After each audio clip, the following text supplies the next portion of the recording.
Tu es chez un coach ou bien chez un formateur, il ne t'enseigne pas la théorie du dos, qui est le B.A.-ba. Il y a d'autres théories, il y a Elliott, il y a beaucoup de théoriciens du trading. Donc, rien que pour asseoir cette base théorique-là, pour moi, bon, pas c'est pour moi, hein, il te faut au moins 6 mois. C'était la se présente le trading comme c'était très facile. Ou un mois, 2 mois. Non, non, c'est pas ça. On apprenait encore le trading. J'étais venu chez toi une fois. Ouais. Après, on a tourné notre bol de tapioca. Ouais, avec Oui. Et le gars, quand on parlait, il disait Ouais, que dans quelques années, on s'est rappelé de ça. oui. Les gars n'ont rien, ils ne veulent prendre aucun risque. Il ne veut rien faire. Mais comment tu n'as rien, tu ne veux pas, Il y a pas les gens prendre des qui risques. décrivent souvent. Les gars veulent la facilité. Les gars ne veulent pas faire, ne veulent pas fournir d'efforts. En fait. Tu vois, quand je te suivais à Aqua à l'époque, moi je marchais. C'est-à-dire, je m'habillais, je mettais mon sac au dos, je marchais. J'avais pas, il y avait des jours où je ne pouvais pas payer le taxi. Mais je marchais jusqu'à Aqua, quittant de Ange Raphaël là pour Aqua. Mais il faut être prêt à payer le prix. Il faut être prêt à se sacrifier.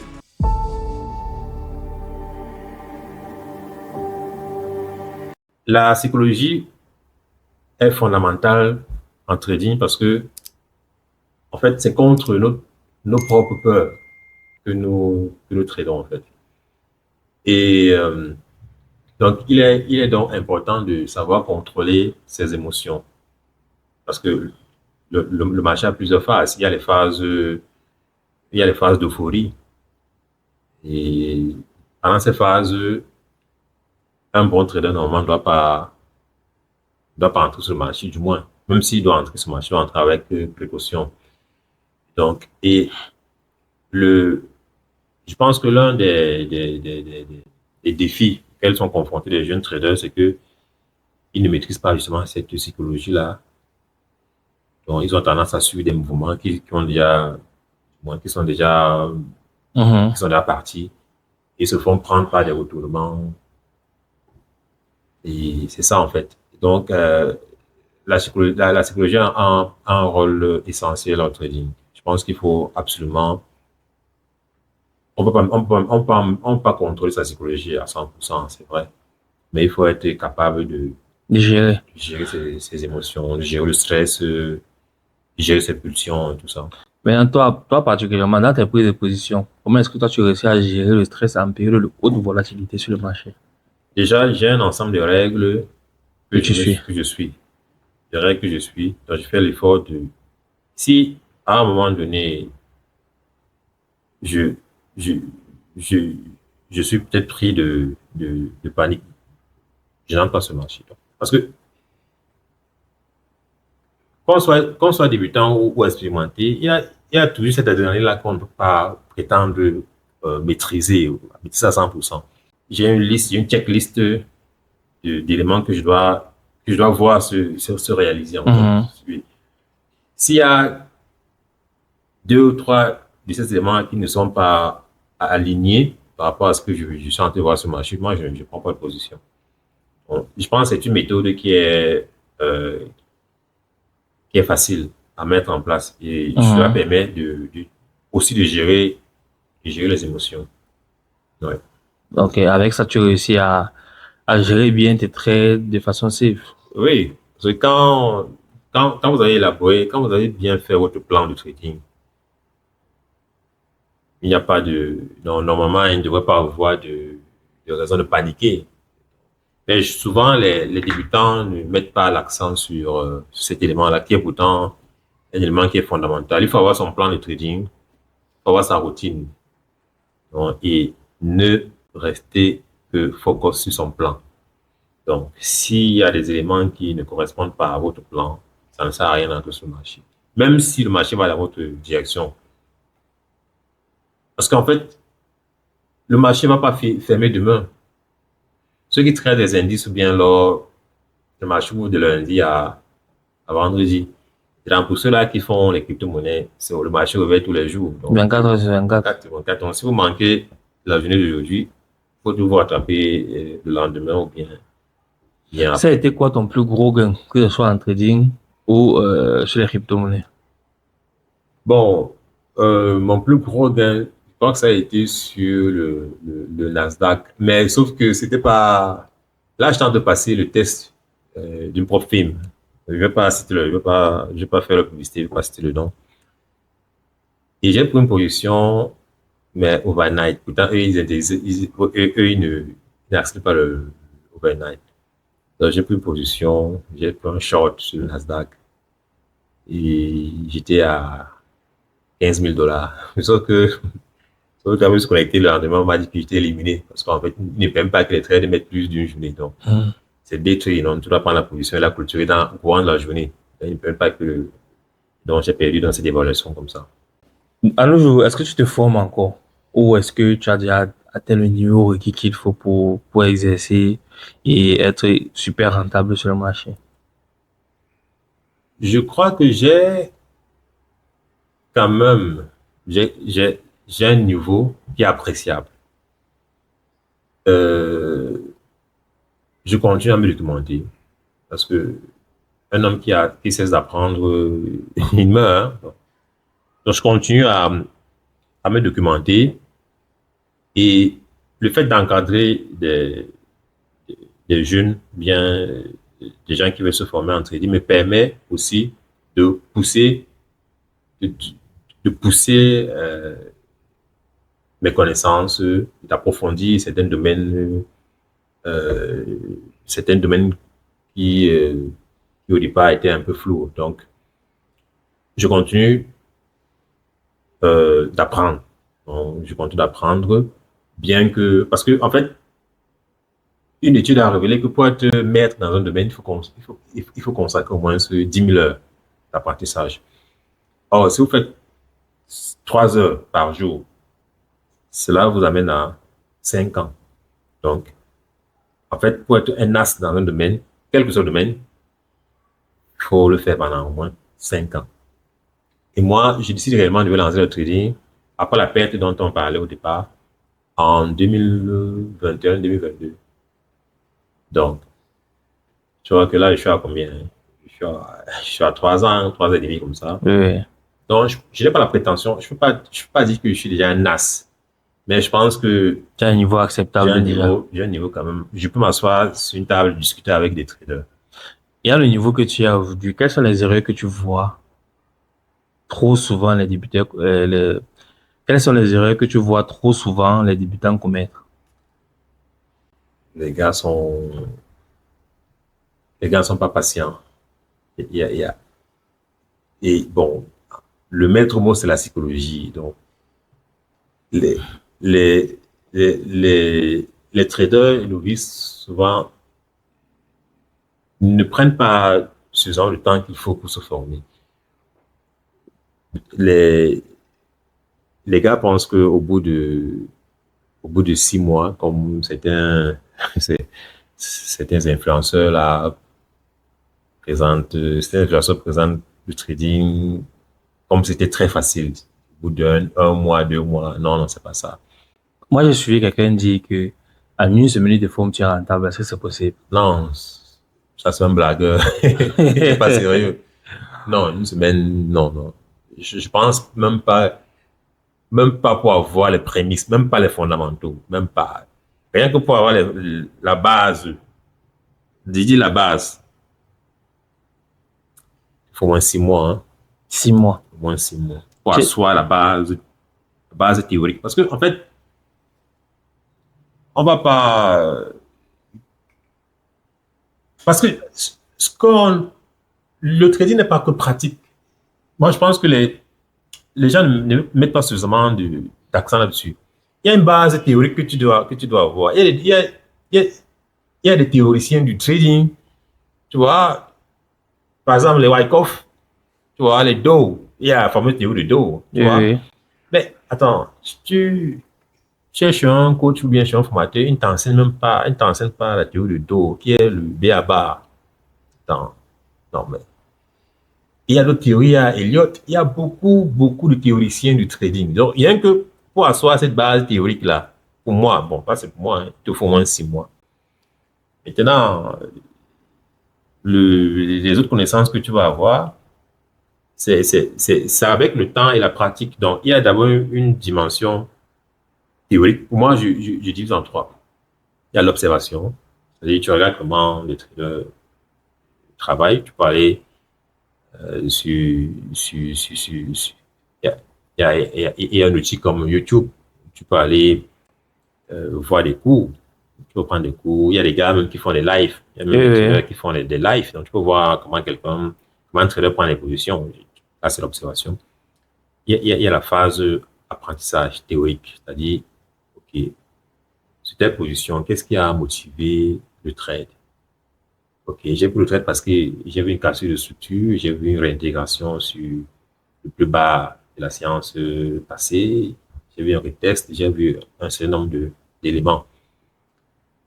Maintenant, ce parterre de connaissances-là, ça peut te prendre des années parce que tu peux avoir ces connaissances-là. Maintenant, arrivé donc sur le marché, tu perds tes moyens.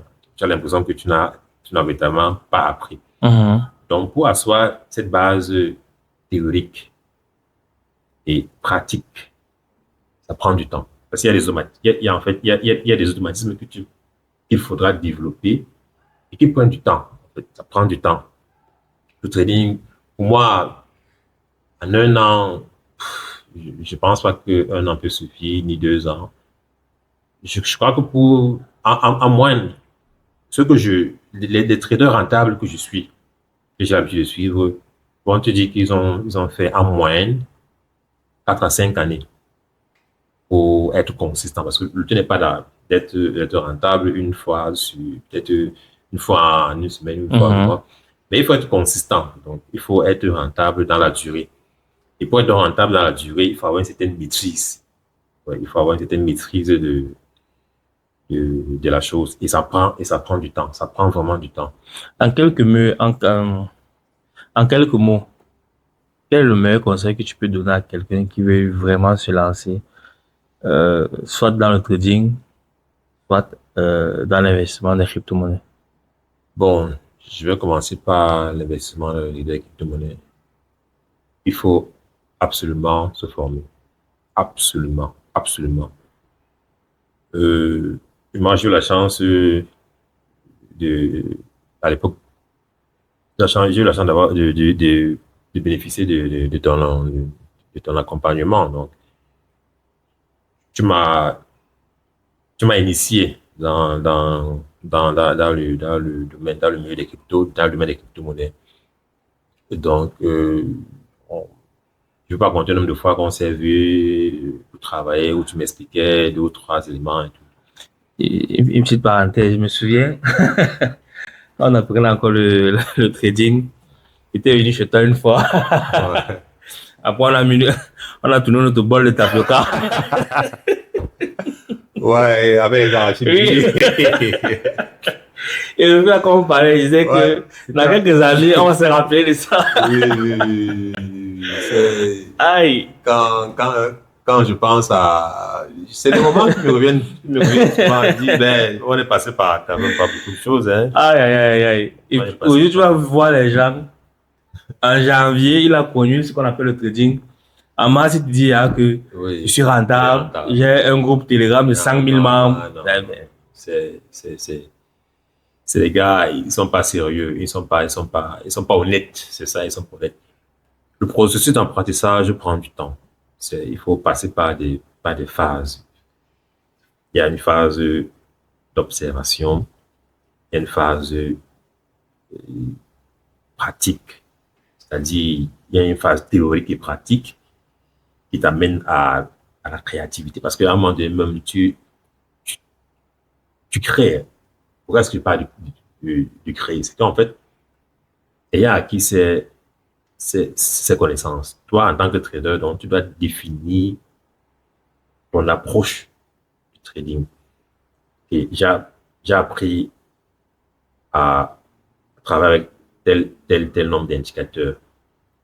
Quels sont les indicateurs qui scient le plus à mon profil, à ma personnalité? Exactement. Ça prend du temps, Roustan. Du jour au c'est pas lendemain. du jour au lendemain. C'est pour ça que moi, je dis souvent, si tu veux investir, même dans mes formations, je dis toujours, le plus important, c'est de déterminer à quel profil appartiens-tu. Parce que nous tous, on n'a pas le même profil. Bien sûr. Il y a des gens aujourd'hui que moi je rencontre, leur préférence, c'est faire du scalping. Tu vois, moi, je me connais, moi, je suis pas un scalping. Non, je sais. Et moi, Je sais pas. je me cache pas pour dire ça. Tu n'es pas un Et scalpeur. je ne suis pas un scalpeur, je ne serai jamais un Parce scalpeur. que le scalping, Le niveau de stress qu'il y a, c'est non. énorme. Non. C'est énorme. Et tu vois, le scalping a des exigences qui sont hors normes. Donc, si tu rates une étape dans, je dis quoi, dans ta façon d'appréhender le marché, si tu négliges un élément, C'est fini. tu payes cash. Tu payes cash. Et tu vois, je te parlais d'approche. Il y a plusieurs approches. Il y a par exemple une approche qui va te dire que, OK, je regarde les niveaux de support et résistance, j'atteins une cassure d'un support, je teste, et puis je prends mon trade. Une autre approche va te dire que non, en fait, le marché est constitué en zone de bloc. Ils appellent Les ça ordres de bloc. order block. Il faut attendre une cassure, une réintégration de l'ordre de bloc pour prendre ton trade. Sauf que là, se présenter comme ça, là, ça paraît simple, mais sauf que tu vas attendre une cassure de l'ordre de bloc, mais tu vas prendre, tu vas exécuter le trade, mais tu vas te faire liquider parce qu'il y aura un retournement, puis une mèche là va venir. Tu cherches ça c'est le travail des market makers. Voilà, par exemple. Tu vois, donc, en fonction donc, des différentes approches, il faut savoir se positionner, il faut savoir définir son timing, il faut travailler sur la précision. C'est pas évident. Tu vas voir, par exemple, il y a par exemple des traders qui travaillent uniquement avec les niveaux. On va dire que j'attends peut-être la cassure du plus haut, peut-être de la séance précédente. Je vais attendre une réintégration bien. Je vais attendre que le marché trace jusqu'à peut-être au 0,5, 0,6 des Fibonacci, pour prendre mon trade. Un autre va te dire, OK, je vais attendre que le prix casse l'ouverture de la journée d'hier. Je veux voir une réintégration. Si le prix ne réintègre pas, OK, j'ai la confirmation qui va descendre. Une autre personne qui est beaucoup plus orientée chandelier, c'est-à-dire les bougistes, va dire que non, je vais attendre un avalement aussi bien baissier, je vais voir une l'étoile du matin, et tout ça. Donc, il y a plusieurs approches vraiment. C'est tellement de connaissances qu'il faut synthétiser, qu'il faut analyser et réussir à se créer sa propre identité. Comme il y a un gars que je suis depuis plusieurs années, il pense peut-être que tu le connais même aussi. J'oublie le nom, mais il a une chaîne YouTube. Il trade uniquement avec les vagues et les lots. Uniquement. Et laisse-moi te dire que... Et il est faux. Oui, les vagues d'Elliott, on va te dire qu'il y a 3 vagues impulsives, 2 vagues correctives. Que la troisième est souvent plus forte, la deuxième est comme ceci. Mais il faut être un spécialiste. Il faut vraiment comprendre le fonctionnement d'Elliott. Qu'est-ce qu'il dit? Qu'est-ce qu'Elliott dit? Je dis, c'est quoi? Sa théorie base, c'est quoi? Mais, OK, maintenant, quand tu vas sur le graphique, est-ce qu'il est évident d'identifier ces phases-là, en fait? C'est ça la question. C'est où le trading est compliqué. Parce qu'en fait, c'est quelque chose... Bon, c'est vrai qu'il y a des traders qui disent que le marché répète les mêmes configurations tous les jours. Et pourquoi est-ce qu'on paye donc de l'argent si le marché répète les mêmes configurations? En prenant l'exemple avec le marché des crypto-monnaies, s'il fallait que ça répète les mêmes configurations, d'habitude, on atteint le haut, on surpasse l'ATH précédent et après le halving, un an après, mais cette fois-ci, ça s'est fait avant. Oui. Tu vois, est-ce que ça respecte encore? Pas du tout. Mais finalement, il y a des théories qui ont été battues en brèche qui disent que lorsque le marché casse le ATH, c'est où ça pompe. Mais depuis là, les altcoins font quoi? Ils sont dormants. Ouais, le marché a même plongé en mars là, avant de se relever. Donc, il n'y a pas de recette miracle. Donc, il faut s'adapter au marché. Actuellement, là, on vit le mandat de Donald Trump. De Trump, mais les marchés ne respectent aucune règle. Lui, il fout le bordel. Oui, bon, mais qu'est-ce qu'on va dire? C'est vrai, il fout le bordel, mais à partir de là, on comprend que, en fait, le marché n'a pas une configuration qui est standard. Le marché évolue, le marché change. Sauf que le trader ne change pas. Tu vois, les gens ne veulent pas se mettre à jour. Mais en cycle de volatilité extrême que nous vivons actuellement, comment est-ce que le trader doit se, doit se comporter? Il faut tenir compte des particularités du marché. Donc, le marché n'est pas statique, le marché est dynamique. Et le marché change en fonction des considérations, on ne va pas se mentir, des considérations politiques. Tu vois, tu parlais de Trump, la façon avec laquelle il peut influencer le marché en faisant Juste avec un tweet. juste avec un tweet. Tu vois, l'autre, Elon Musk, Même chose. comment il manipule le marché des cryptos. Donc, il faut s'adapter. Moi, je pense qu'il faut s'adapter au marché. Et pour s'adapter, il faut comprendre comment le marché fonctionne. Merci beaucoup, Yann, pour ton expertise et tes conseils. Je pense on va se revoir très bientôt parce qu'il faut qu'on approfondisse un peu. Tu as évoqué plusieurs sujets, notamment les différents types d'approches d'un trader, Ouais. en parlant de Elliott, Wyckoff. Oui, oui, exactement. Il y a beaucoup. On n'a pas juste le temps. Mais comme tu as convenu de le faire, je pense que ça sera très bien aussi pour les jeunes. Parce que je pense que il faut absolument que que les jeunes s'intéressent au trading. On est un pays où les gens passent le temps à se plaindre. Que ça ne va pas. Ça va pas. Mais il y a une activité comme le trading qui ne demande pas d'avoir des milliards. Oui, même voilà. Des milliards. Avec un 50, 100 $, tu peux ouvrir un compte chez un broker. Et même, il y a des comptes démo où tu peux commencer à t'exercer jusqu'à. Bon, peut-être qu'il faut travailler le mindset. Il faut initialiser peut-être le système. Parce que les gars n'ont rien, ils ne veulent prendre aucun risque. Ils ne veulent rien faire. Mais comment tu n'as rien, tu ne veux pas, il y a des gens qui m'écrivent souvent, ils me disent que, coach, c'est que le langage avec les réseaux sociaux, c'est coach. Ouais.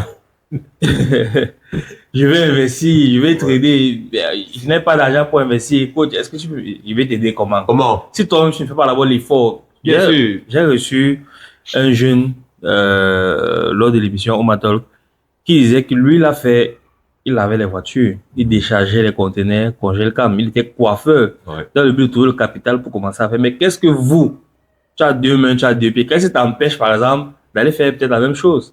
Ben, les gars veulent la facilité. Les gars ne veulent pas fournir d'efforts, en fait. Tu vois, quand je te suivais à Aqua à l'époque, ben, moi je marchais. C'est-à-dire, je m'habillais, je mettais mon sac au dos, je marchais. Il y avait des jours où je ne pouvais pas payer taxi. Mais je marchais jusqu'à Aqua, quittant le Ange Raphaël là pour Aqua. Mais il faut être prêt à payer le prix. Il faut être prêt à se sacrifier. Malheureusement, je ne vois pas souvent ça chez nos Les jeunes. jeunes veulent la facilité aujourd'hui. Oui, ils veulent tout avoir rapidement. Sans rien faire. C'est dommage. Malheureusement. D'accord, Yann, on va se revoir très bientôt et merci d'avoir participé à cette émission-ci. C'est moi qui te remercie et j'encourage les membres de ta communauté à te suivre. Hein. Tu es une ressource rare. Merci beaucoup. Et on a tendance à ne pas réaliser à quel point. Donc, j'invite vraiment ta communauté à te suivre en vrai. Merci beaucoup, Yann. C'est moi qui te remercie.